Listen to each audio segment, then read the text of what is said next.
My name is Alex Carter. I live in Harland, Kentucky, right in the heart of the Appalachians. You might have heard of the town, or maybe you haven't. It's small, simple, and marked by coal mining. An old town steeped in stories about ghosts and hauntings, but until recently, I never took those stories seriously. I moved to Harland 5 years ago, seeking peace. The noise and chaos of the big city were consuming me, and I thought a quieter life in the mountains would be what I needed, and for a while, it was.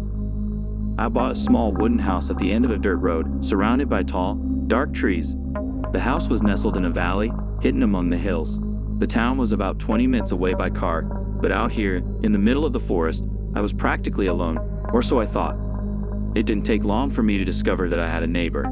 His house was at the top of the hill, just above mine. But he was a recluse, rarely seen. The house seemed abandoned, but sometimes I'd see lights flickering at night, and was sure someone lived there. His name was Thomas Garrett, or at least that's what people in town said. They never talked much about him. Whenever I asked, they would change the subject or give me vague answers. He's eccentric, they'd say. Don't mess with him, others advise. At first, I didn't mind. I even liked not having anyone around, but over time, things started to get strange. It all started about 6 months ago. I was in the yard, chopping wood for the winter, when I heard a sound coming from the forest behind my house. It was like a low chant, but not human. It was slow, dragged out like a heavy wind through the trees, but with a rhythm, almost like a melody. The sound came from the hillside, near Thomas's house. I stood there, motionless for minutes, maybe more. And then, the sound stopped, suddenly.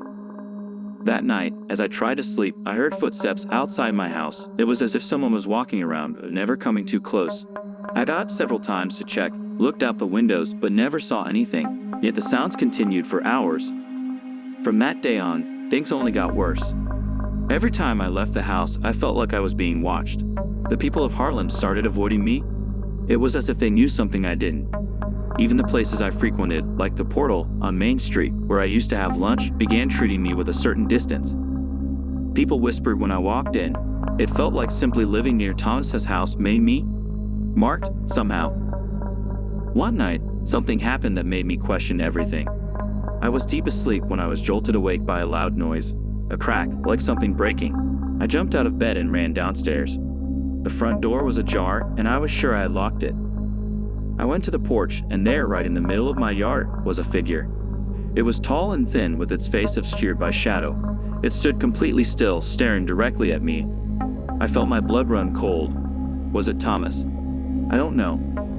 Suddenly, he started walking slowly toward the forest. I couldn't move, fear paralyzed me. He didn't look back, just disappeared among the trees. The next morning, I found muddy footprints that came from the hill, crossed my yard, and vanished into the forest. I decided I needed to confront Thomas. I grabbed my flashlight and climbed the hill to his house. It was old and neglected, just as it always looked, but as I got closer, something was wrong. The door was slightly open, creaking with the wind. The inside of the house was a mess, as if no one had lived there for decades. Spider webs, decaying furniture, and a strong, musty smell. I climbed the stairs, and there, at the end of a dark hallway, I found a door closed. Something inside me told me to leave, but I had to know. I opened the door slowly, and there he was. Sitting in a rocking chair facing away from me was Thomas. He looked frail, like a malnourished old man, but he didn't move, didn't react to my presence. I stepped closer and asked, "Thomas?" No answer. My heart was racing. I moved closer, and when I touched his shoulder, he simply disintegrated, as if his body was made of dust. That's when I heard the chant again. This time, much louder, echoing through the empty house. I ran out of there, stumbling down the steps, not looking back. That night, the sound returned, but this time it was inside my house. It didn't come from the forest, didn't come from the hill. It was as if it was within the walls, whispering. I don't know what happened to Thomas Garrett, if that was even his real name. No one in town mentioned him again, as if he had never existed. But the chant continues. And now I feel like there's something more here, something that isn't human, something that waits. I plan to leave Harland tomorrow, but I have a terrible feeling that even if I go, it will follow me.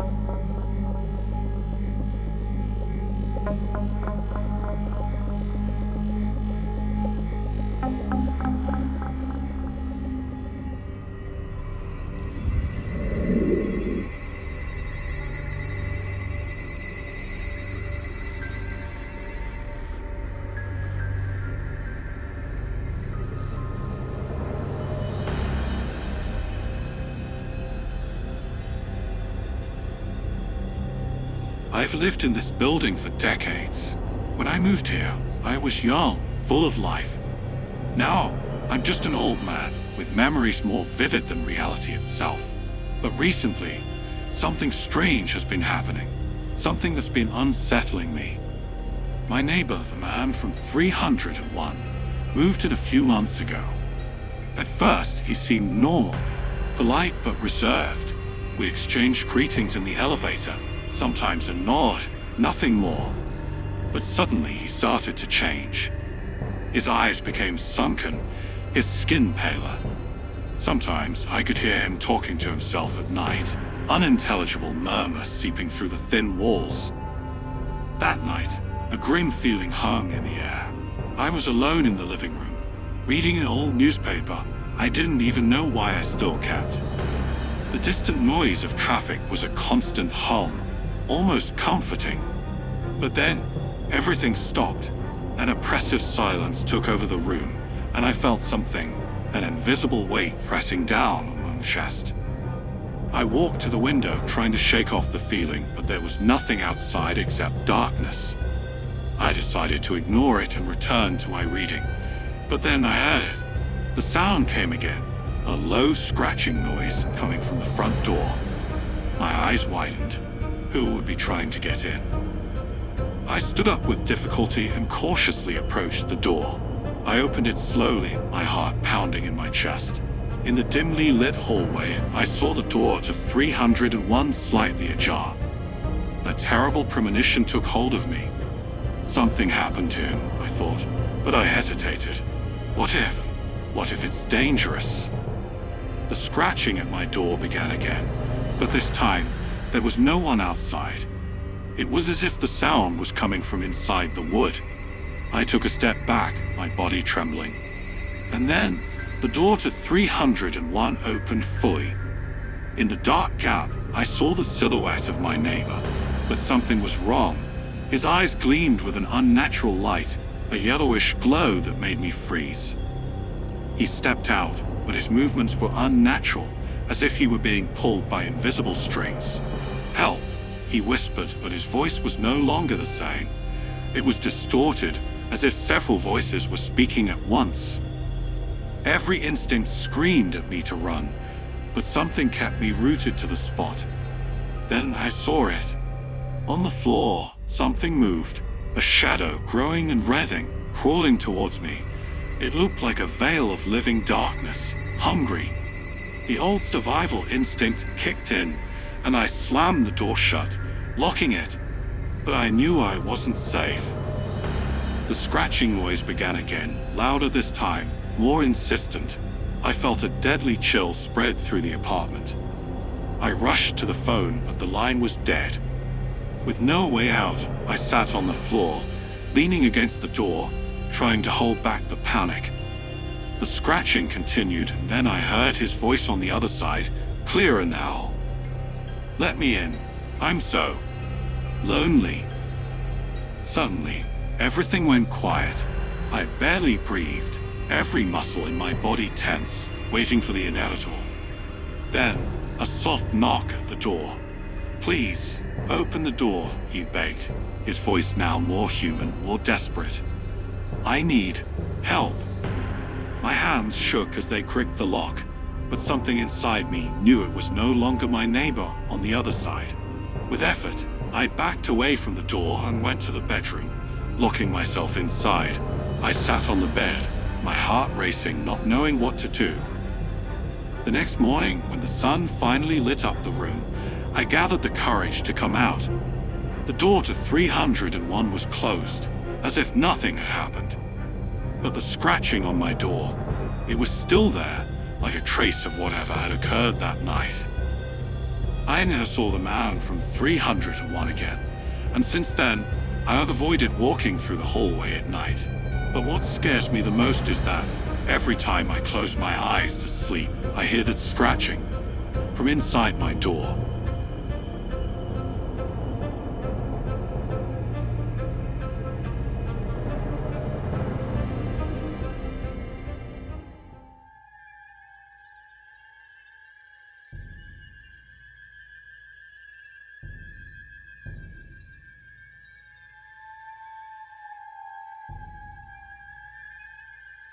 My name is Emma. I never thought my life would turn into a horror story. I've always been a practical person, grounded. But in the last few months, something changed, something I can't fully explain. I want to tell my story, but even as I speak, I'm not sure if it all really happened or if my mind is unraveling. I moved into this apartment just over a year ago. An old building in the center of a city that never sleeps. The place was perfect, or at least it seemed that way. A quiet neighborhood, friendly neighbors, and a view directly over the park from my living room window. I used to love that park. The calm of the empty swings, the winding path through the trees, the soft flickering of the streetlights at night. At first, it was just small things. Sounds I could ignore.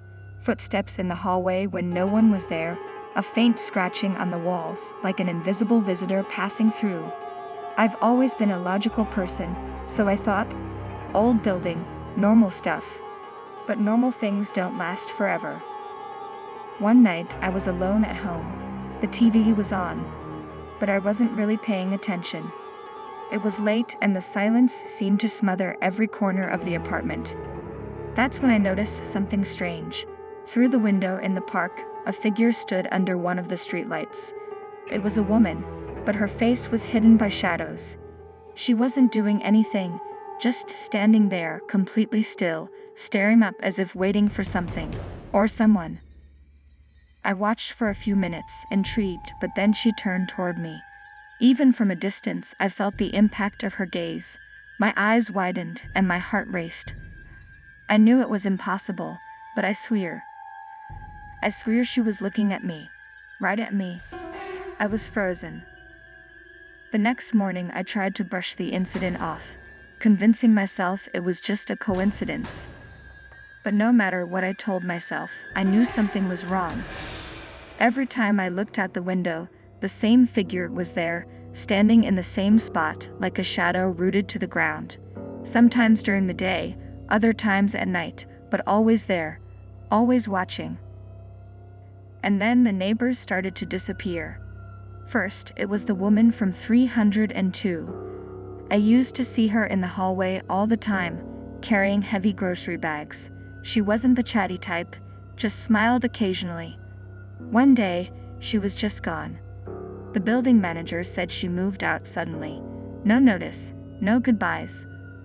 A few days later, the man from 206 vanished in the same way. This time there was no explanation. The disappearances became too frequent to ignore. It seemed like every week, a new apartment went vacant. I started to get suspicious of everyone. The neighbors who remained, the building manager, the silence that filled the building at night. Sometimes I was certain I could hear voices whispering from the other side of the thin walls, but whenever I approached, they would disappear. The park outside, once a peaceful refuge, had become a threatening landscape. I always felt like something was lurking in the shadows, watching, waiting for the right moment.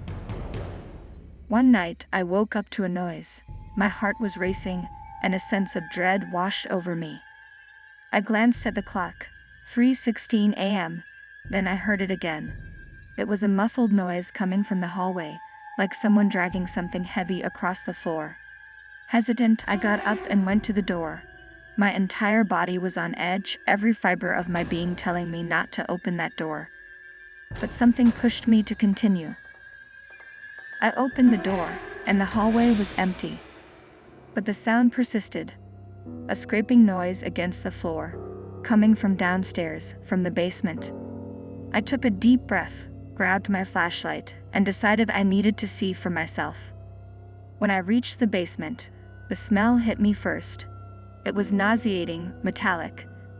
Then, in the darkest corner, I saw something, a pile. Black bags stacked on top of each other. I'd approached slowly, and when I touched the first bag, I realized they were bodies. Every missing neighbor was there, discarded like trash. My stomach churned, and I ran out of there before my mind could collapse. I made it back to my apartment, trembling, my hands covered in cold sweat. I locked the door behind me and started crying. But then I heard a soft knock on the window. I didn't want to look, but something made me slowly turn my head. She was there, the woman from the park. Only this time she wasn't far away. She was on the other side of the glass, watching me closely, her face finally visible, and I wished I had never seen it. She smiled,